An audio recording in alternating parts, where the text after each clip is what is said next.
Benvinguts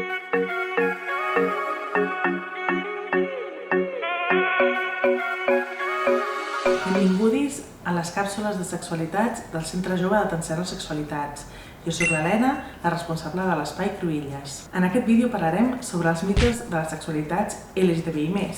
Hi ha diversos mites i prejudicis entorn de les sexualitats LGTBI+, precisament perquè són sexualitats que surten fora de la norma cis-heteropatriarcal. Per tant, és important desmentir per tal de garantir que les persones LGTBI+ tinguem una sexualitat justa, lliure i plena.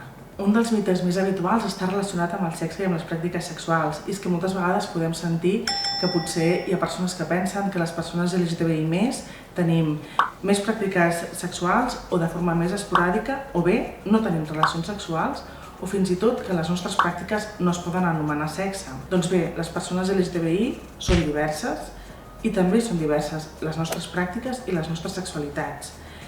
Independentment d'amb qui tingui relacions sexuals, puc tenir unes o altres pràctiques sexuals. Per tant, al final, puc tenir pràctiques amb qui vulgui, com vulgui i quan vulgui, sempre i quan siguin consentides per totes les participants. Associat a aquest mite, hi ha prejudicis també entorn de les infeccions de transmissió sexual o ITS.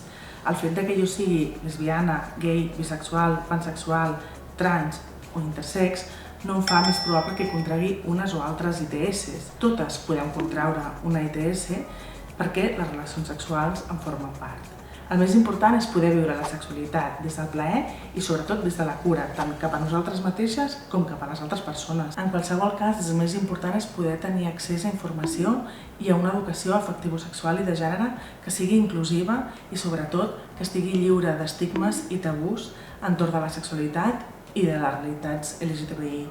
A més, és molt important poder tenir accés també a serveis i recursos que ens acompanyin a la nostra salut sexual, donant-nos eines i, quan ho necessitem, un diagnòstic i un tractament que sigui adequat.